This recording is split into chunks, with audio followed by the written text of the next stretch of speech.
Boa noite a todos, sejam bem-vindos. É uma alegria para nós essa oportunidade do reencontro de corações. Eu sempre gosto de destacar que a reunião pública, ela traz um fator diferencial, que é a presença da equipe veneranda de benfeitores. Isso é interessantíssimo, né? Toda semana, as entidades que dirigem esta casa deslocam-se até aqui, preparam o ambiente e aproveitam esse nosso momento de concentração, de interesse em aprender, para nos auxiliar. Agora, não para por aí essa assistência espiritual. É porque todos nós, né, compartilhamos, embora não saibamos, de companhias espirituais. Nós temos o nosso anjo de guarda e temos junto a nós também, muitas vezes, a equipe familiar. Alguns dotados de lucidez, de equilíbrio, de harmonia, e outros não. Outros se apegam a nós, temerosos de se aventurar na espiritualidade. Imagine você conviver com um parente seu que muitas vezes sequer tem a dimensão de ter passado por uma outra fase. Fala de fase procedimental, fase espiritual. Então, nesses momentos que nós estamos aqui, também serve para o auxílio dos nossos familiares. E mais um detalhe para finalizar essa importância da reunião pública, é porque da mesma forma que nós temos amigos espirituais, parentes, benfeitores, nós temos também, infelizmente, em razão das nossas imperfeições, os nossos desafetos da espiritualidade. Kardec, lá na questão 100, ele apresenta uma escala de evolução espiritual. E essa escala certamente é definida por Kardec na conformidade da moralidade. Então nós temos desafetos que vêm conosco. Estão lá no carro, entram aqui na casa espírita, fica do teu ladinho aí te tocando. E quando eles têm a oportunidade de assistir também a palestra e de receber a assistência, há a possibilidade, isso é interessante, da mudança de atitude. Então nós voltamos para casa aliviados. E muitas vezes, que não é difícil de constatar, com a reconciliação. Falei muito, né? A palestra de hoje está a cargo do nosso amigo Gilvan Arruda. Mas antes disso, vamos orar, né? Eu não fiz a prece ainda, né? Estou falando muito.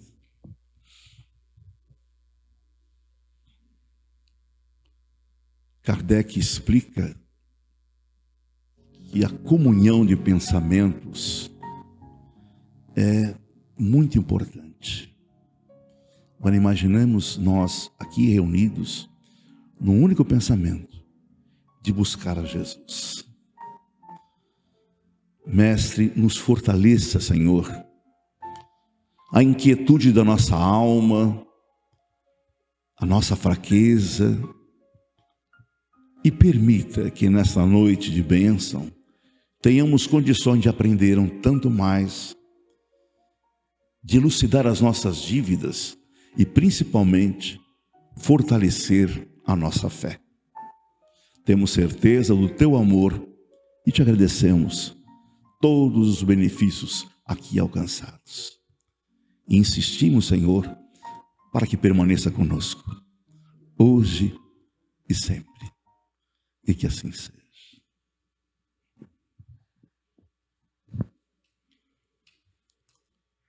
Gilvan, a casa é nossa.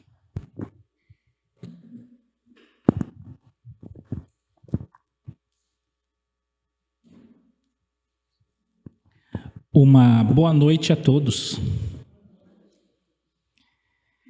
O tema da palestra, eu vou falar no meio da palestra. E aí vocês vão entender por quê. Pois bem, no ano 36 da era cristã, no Oriente Médio, os discípulos de Jesus, 3 anos após a crucificação, morte e ressurreição do Senhor, estavam constituindo comunidades ao redor de Jerusalém. Porém, era uma tarefa extremamente difícil, porque aquela era uma filosofia de vida diferente do que a região adotava, e eles eram muito perseguidos, principalmente por um homem, doutor da lei, da escola de Gamaliel, prestigiado formador de pensadores da época, que estava na ocasião, no ano 36, por volta dos seus 30 anos de idade. Esse homem pede à sinagoga de Jerusalém uma ordem de prisão para alguns cristãos que estavam uma cidade à frente. E assim ele recebe essa ordem de prisão, reúne alguns soldados e se dirige a essa cidade. E na direção desta dita cidade, aconteceu esse fato que eu vou ler para vocês, de conhecimento provavelmente de todos nós.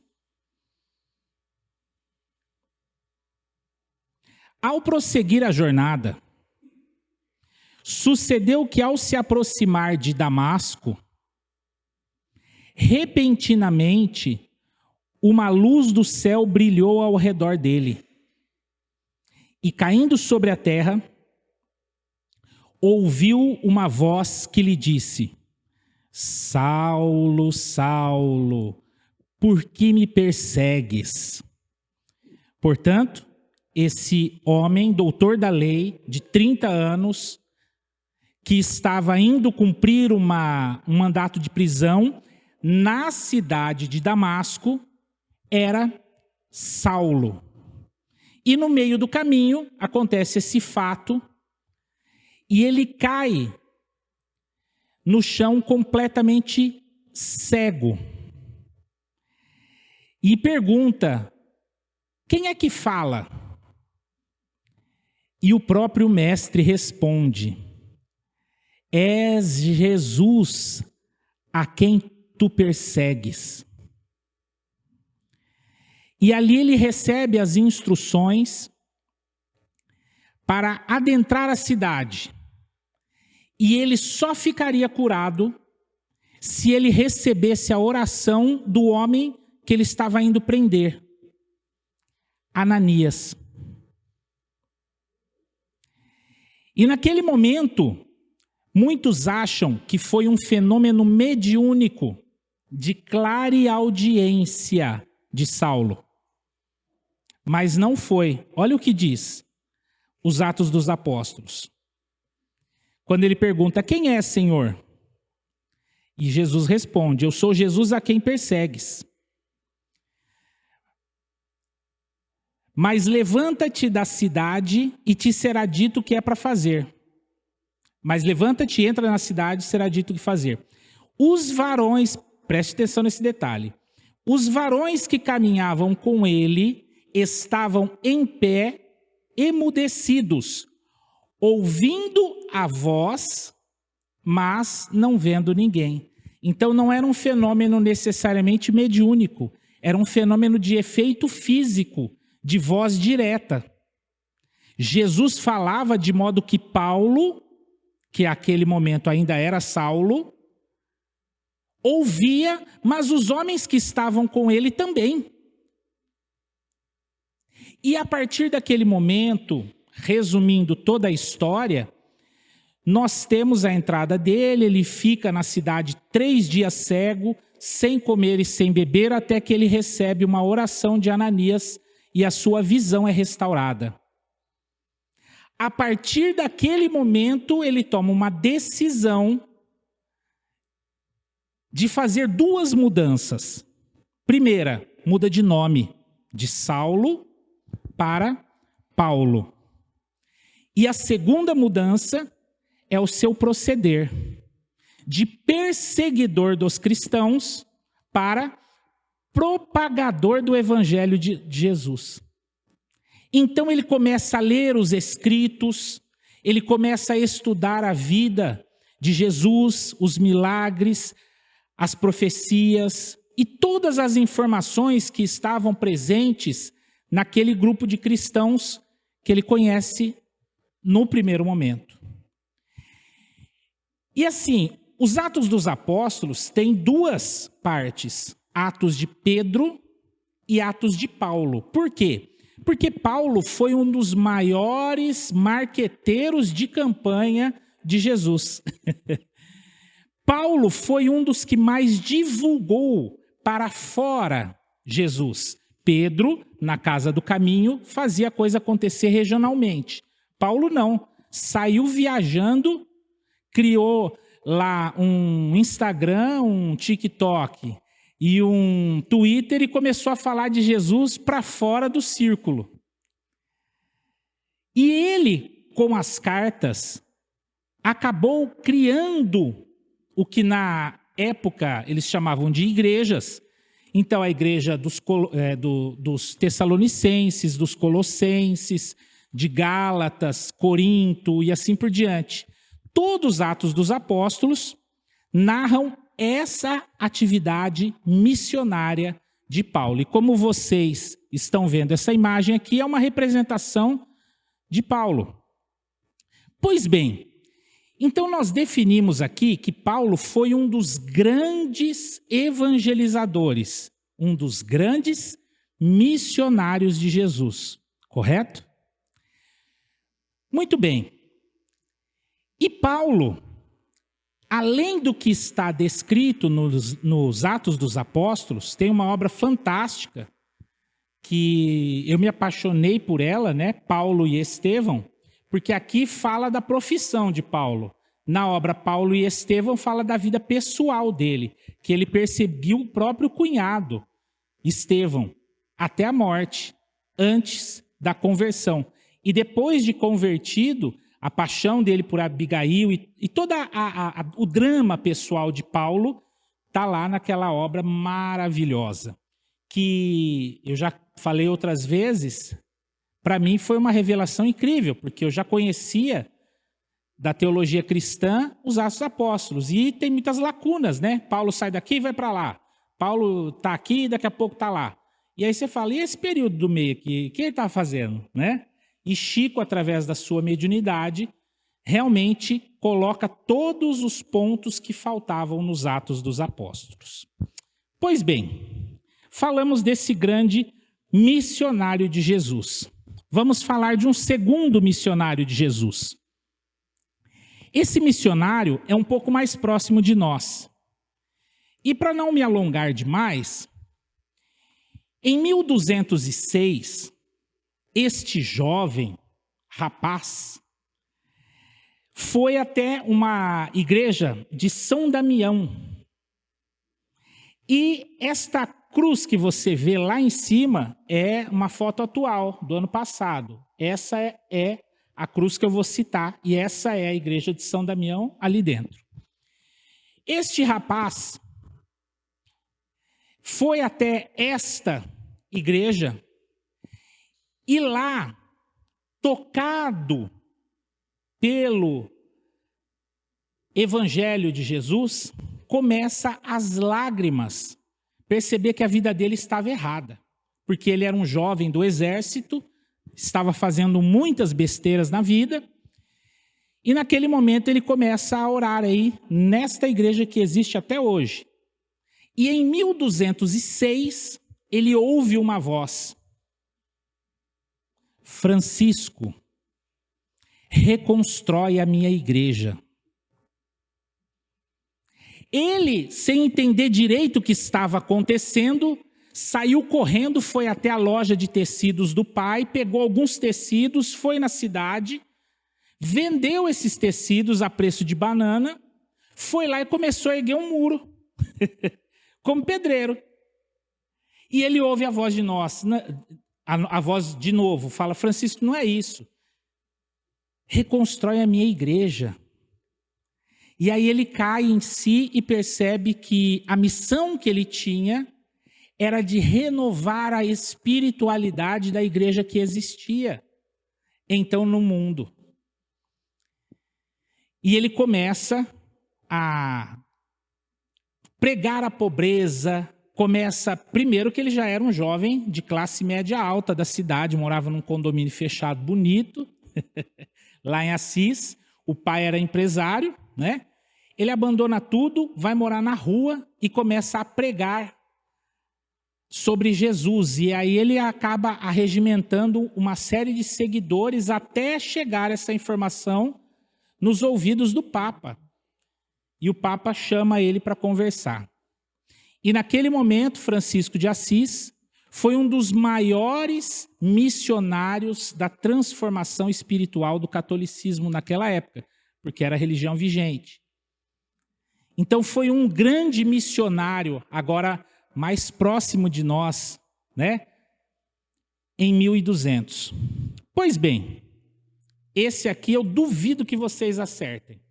Você viu que eu não coloquei imagem exatamente para pensar. Este missionário aqui, pouco conhecido de nós espíritas, foi, sem sombra de dúvidas, no século passado, um dos maiores missionários encarnados no planeta Terra. Este jovem rapaz, já aos 4 anos de idade, relatos indicam que ele já se comunicava com os espíritos. Mas por volta dos anos 30 é que começam a vir uma enxurrada de livros por sua magnífica psicografia. Eu sei que vocês já estão cansados de saber a respeito da obra de Chico, mas vale ressaltar 2 aspectos que eu acho interessantes. Primeiro deles, Chico não era, em sua maioria das vezes, um psicógrafo de inspiração. O Espírito fala e ele transcreve. Chico era um psicógrafo mecânico, que é mais raro.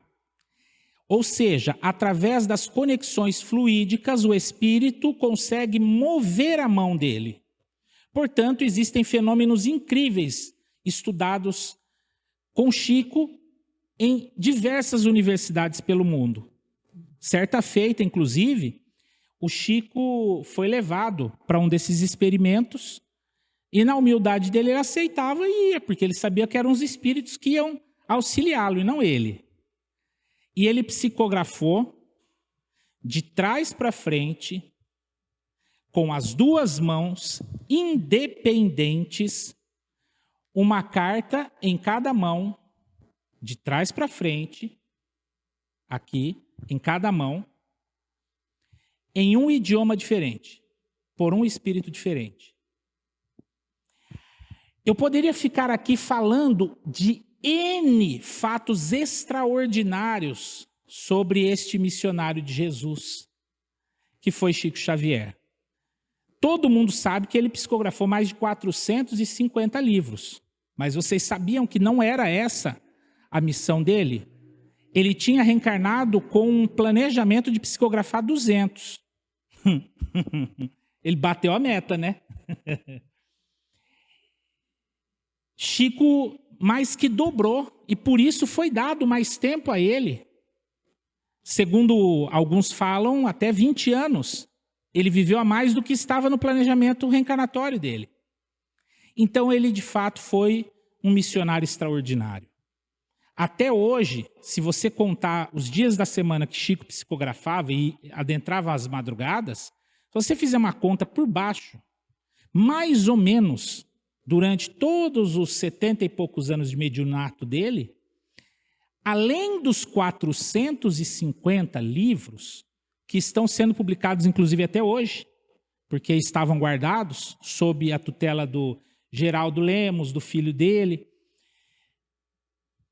ele, além dos 450 livros, que já é um feito magnífico, e pelas contas que eu fiz, ele psicografou mais de 75 mil cartas, com nome, endereço, telefone, informações de família, entes desencarnados, pessoas que um não sabia que o outro existia. E até hoje não teve uma família contestando com provas de que aquilo era mentira. Então, de fato, foi uma obra magnífica. Está no crivo da ciência até hoje os estudos acerca de Chico Xavier. Pois bem, foi ou não foi um grande missionário de Jesus? Este daqui, talvez muitos não o conheçam. Porque nós tivemos a encarnação de Chico aqui no Brasil, mas normalmente Jesus é muito benevolente, ele manda outros missionários também, né? E esse aqui reencarnou na Índia, numa cidade, num vilarejo, no interior da Índia, chamado Puttaparthi. Esse daqui é Sri Satya Sai Baba. Foi o que na religião hindu eles chamam de avatar. Mas um missionário do Cristo também dentro das configurações da religião deles lá. Mas a pregação era a mesma. Para vocês terem uma ideia, Clóvis Nunes, que é um palestrante antigo já do Espiritismo, foi a Puttaparthi umas 5 vezes para pesquisar, porque esse era um grande médium de materialização. Né? Então ele materializava rubis, pedras. Você perdeu o teu anel, você está viajando, você ia lá no ashram dele, ele fazia assim com a mão e botava o anel na tua mão. Você pegava os riscos que o anel original tinha, ele tinha o fenômeno de transporte, te dava o anel ali. Divaldo Franco foi 2 vezes visitar Satya Sai Baba enquanto vivo, né? Ele é contemporâneo de Chico também, nasceu na década de 20, um pouquinho depois do Chico, nasceu na década de 10, né? E faleceu agora em 2011. E aí muitos podem, por não conhecer a história de Sai Baba, enfim, talvez duvidar da questão dos fenômenos.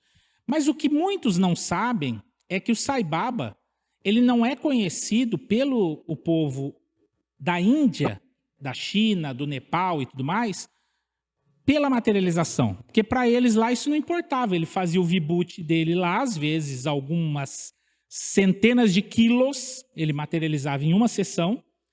Mas para eles o que mais impressionou não é a questão da materialização que Sai Baba fazia, mas a obra que ele deixou. Aqui, ó, vocês podem ver, é uma de uma dezena de universidades de altíssimo padrão de pesquisa científica que ele deixou espalhadas pela Índia. Esta é uma, essa daqui é outra. Todas de graça, todas free. Este daqui, ó, é um hospital modelo da Índia, país de mais de 1 bilhão de pessoas. Há 22 anos, referência em cirurgias de alta complexidade, de cérebro, coração, transplante de pulmão e tudo mais. Ele é a referência, mas ele deixou inúmeros hospitais desse tipo com a doação que os fiéis faziam na casa que frequentavam dele. Então ele deixou dezenas de escolas municipais, né, que a gente chama para infantil, escolas infantis, médias e universidades, dezenas, hospitais, né? Além disso, ele fez o maior programa de reabastecimento de água da Índia, que a Índia é um país que sofre muito com a questão de saneamento básico. E este homem foi um dos que mais investiu, mais do que o próprio governo indiano, na questão de saneamento básico. Além disso, ele fez o maior programa de redistribuição de alimentos da Índia, que é um país muito populoso e não dá conta de alimentar muito bem todo mundo. Ele fez um programa monstruosamente grande. Então, enfim, ele foi um homem que, inclusive, ele predisse na encarnação passada o dia e a cidade que ele ia nascer e a família. Os servos dele foram lá, chegaram na casa dos pais de Sai Baba, ele levantou, saiu correndo e abraçou e falou: "Ô, meu irmão, como vai? Tudo bem? Você pegou o pão?" O cara falou: "O quê?" "Não, porque antes de eu desencarnar, eu pedi que você pegasse pão para mim na encarnação passada e eu queria saber se deu certo." Ele teve 2 ou 3 trabalhadores do ashram dele, que é chamada a casa deles lá, que coincidiu entre as 2 encarnações dele. O pessoal já estava velhinho na segunda, né?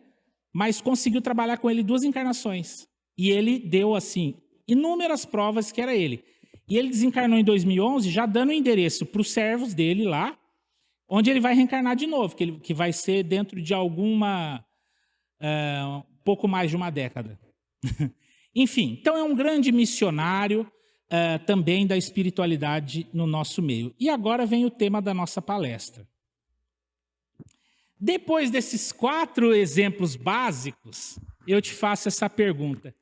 E aí, você se considera um missionário?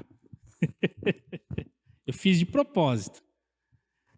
Eu olho para essas histórias e eu falo: meu Deus do céu, o que eu vou fazer? Um faz 400 e tantos livros, 70 e tantas mil cartas consoladoras, outros constrói hospital, escola, faz uma festa para o povo, né? O outro lá se joga numa roseira para não cair em pecado, Francisco de Assis, a roseira nunca mais dá espinho. Enfim, N questões. Paulo, então, construiu todo o início do cristianismo.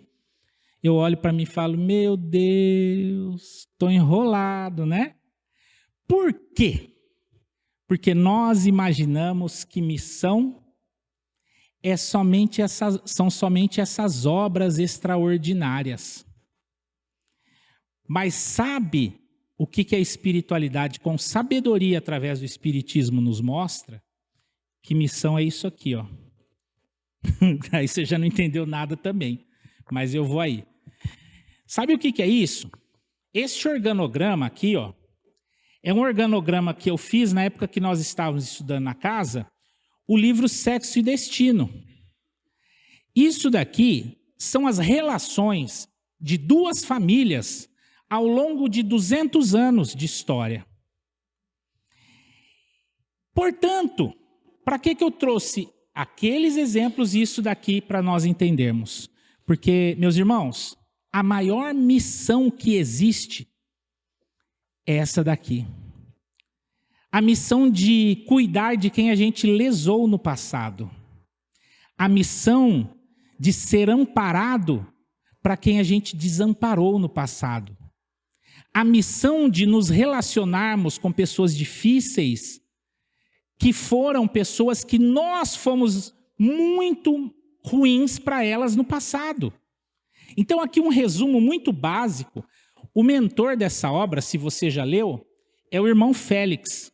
Só que só no último capítulo eu vou ter que dar spoiler, tá? Vocês me desculpem, quem ainda não leu, né? Já passou bastante tempo do lançamento.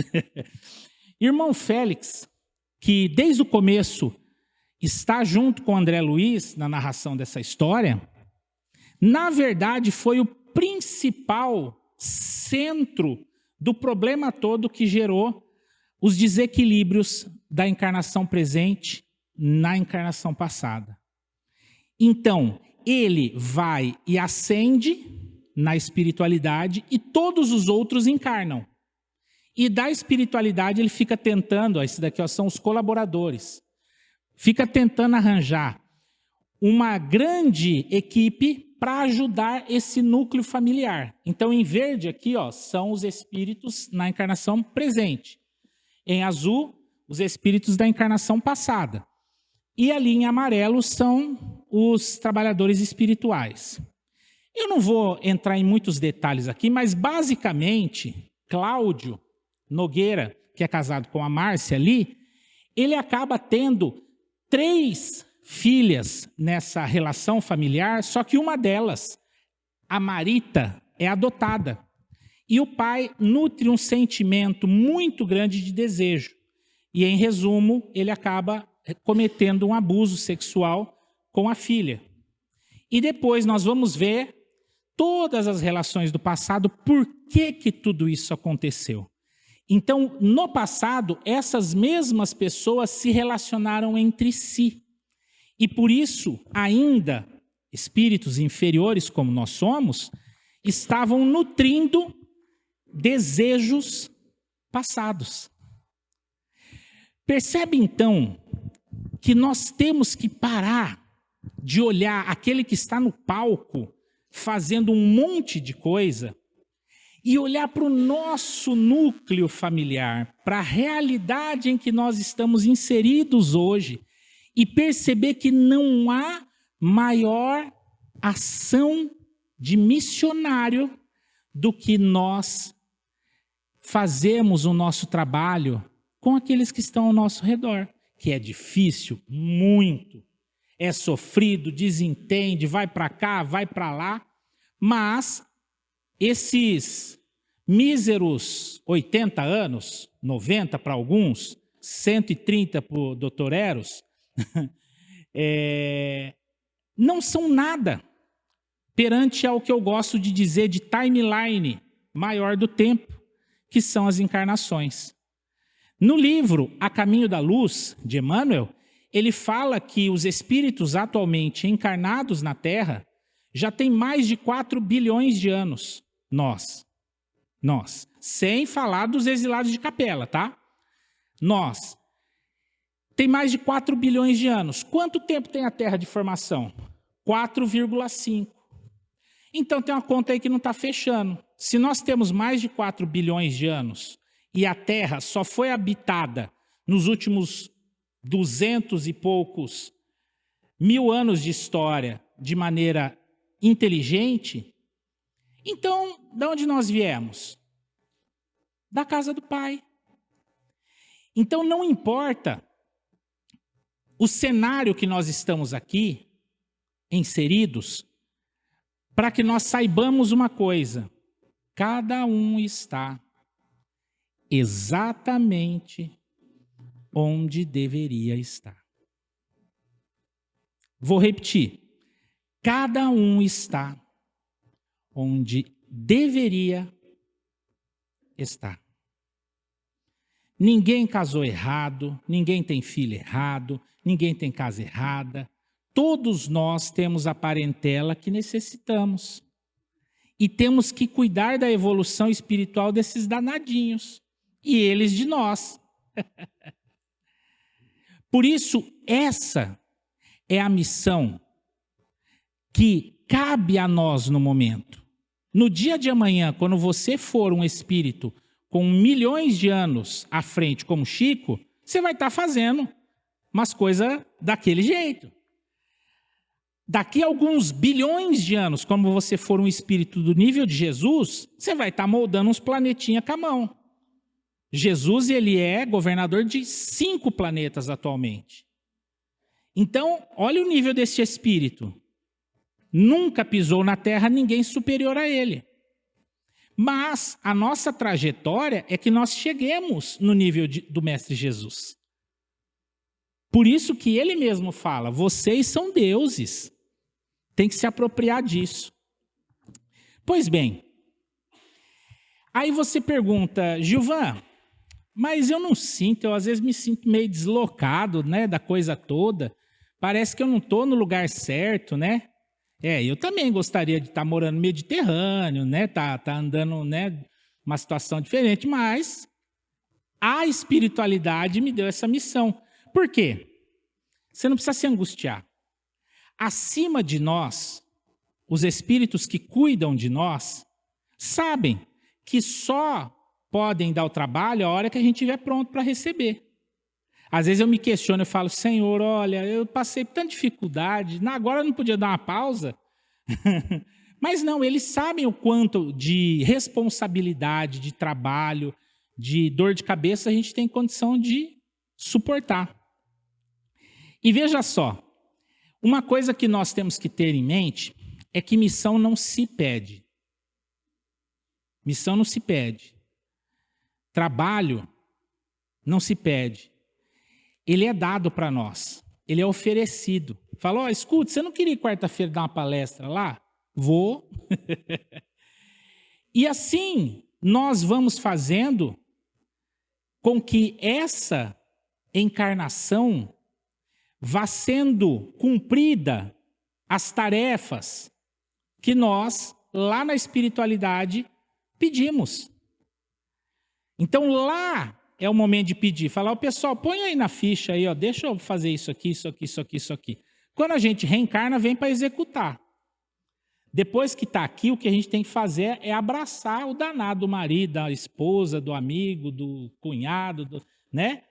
E assim por diante. Do patrão, do empregado, enfim. Você tem que abraçar, porque aquele problema ali foi dado para você resolver. Não bate na porta errada. Essa é a visão que nós temos que ter. Portanto, encerrando aqui, essa palestra, o tema dela é uma nova visão de missão. Pare de ficar esperando ser um escritor, um palestrante, um músico para achar que você não está realizando nada. Você está.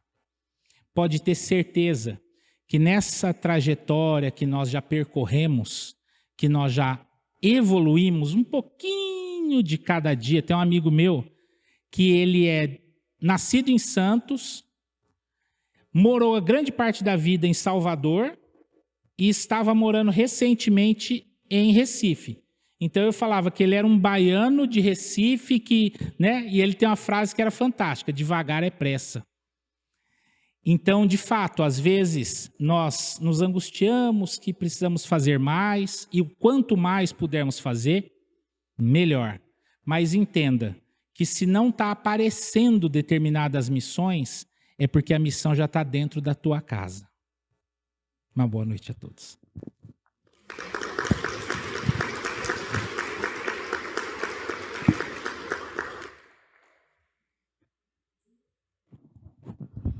Que coisa, hein? Que coisa maravilhosa. Mexe e muito com os nossos corações. Obrigado, tio. E principalmente quando nós analisamos que a vida é tão rápida, né? Tão rápida. Passa assim, ó. E logo, logo nós estamos de volta para a espiritualidade. E aí, muitas vezes, e por isso que é importante despertar da consciência, né? Parar alguns minutos como esse, dessa bênção, dessa palestra, para pensar um pouco, né? Dá para mudar? Dá. Dá para fazer mais? Dá sim. Principalmente lembrando, o Giovanni foi muito feliz quando aparece lá nessa obra extraordinária, O Sexo e Destino, que nós estamos assistidos, acompanhados por uma equipe espiritual grandiosa. Interessante que eles ficam no anonimato para que os teus acertos sejam teus. Na hora das incertezas, vou para esse caminho, vou para outro, eles fazem de forma tão amorosa que você faz pensando que você é o cara. E não é. É que eles estão na retaguarda, os bastidores, trabalhando e muito. Principalmente diante da nossa teimosia, da nossa rebeldia, né? A gente, depois de uma palestra dessa, dá vontade de chegar em casa e beijar todo mundo, né? Abraçar. Mas, infelizmente, amanhã começa tudo de novo. Aí você esquece e começa a dar porrada de volta, né? Eu vou falar uma coisa interessante que eu vi no meu casamento com essa moça aqui. Talvez ela esqueceu, eu não.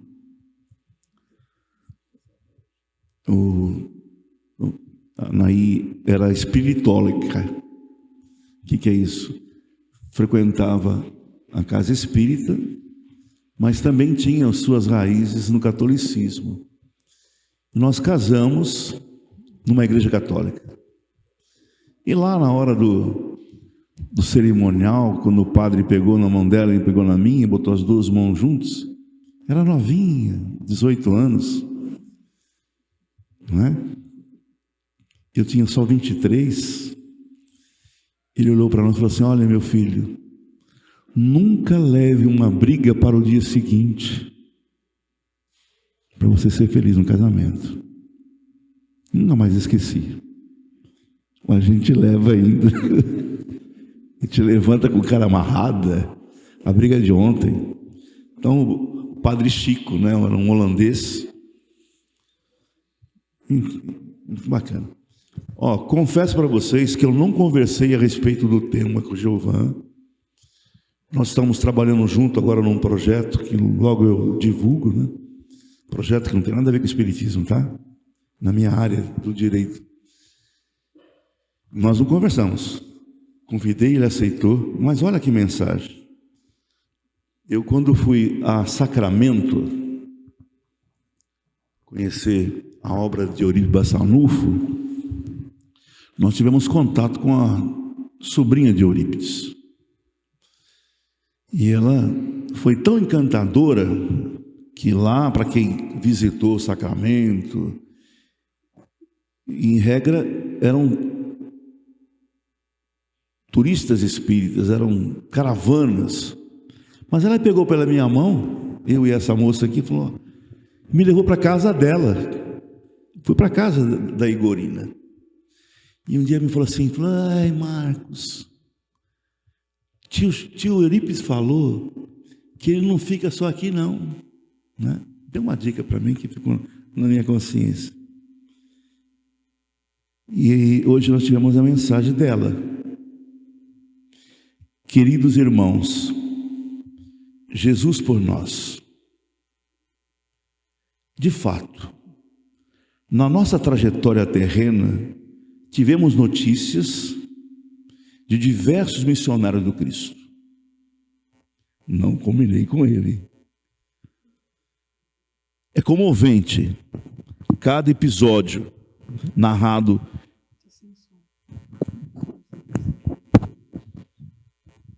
É comovente cada episódio narrado pelos historiadores do nosso Evangelho.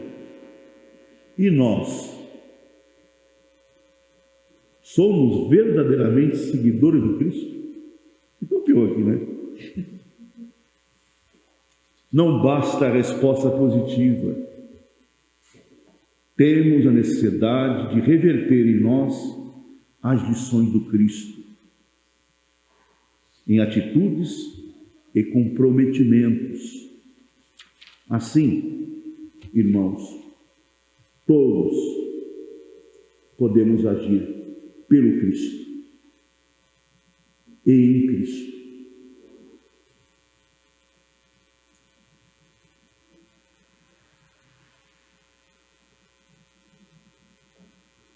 Façamos a nossa parte.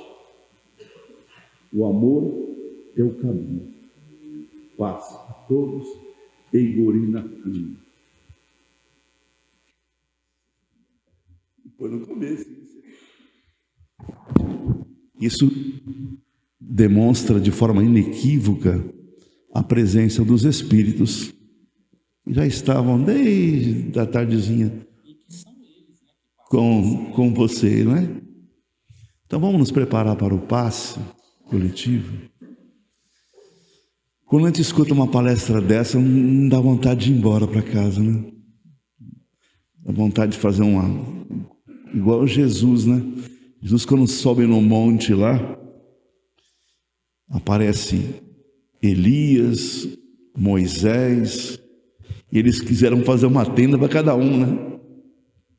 Mas não era o momento ainda. Então vamos orar.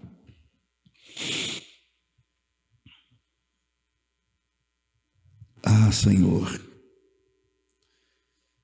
hoje nós oraremos, rogaremos, para que alcancemos um fortalecimento, para que esta missão familiar, ela possa ser vitoriosa, que tenhamos a compreensão, Senhor,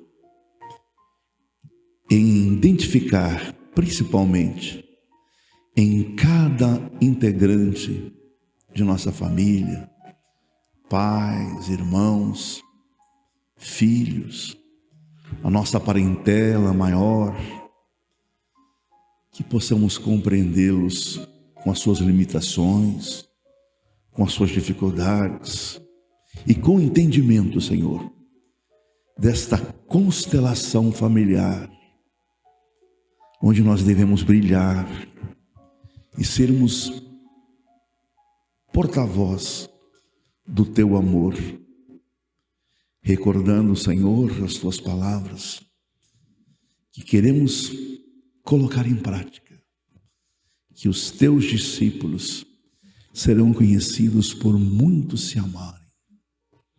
Ensina-nos, Mestre, inspira-nos a amar em casa. Fortalece a nós todos. E que assim seja.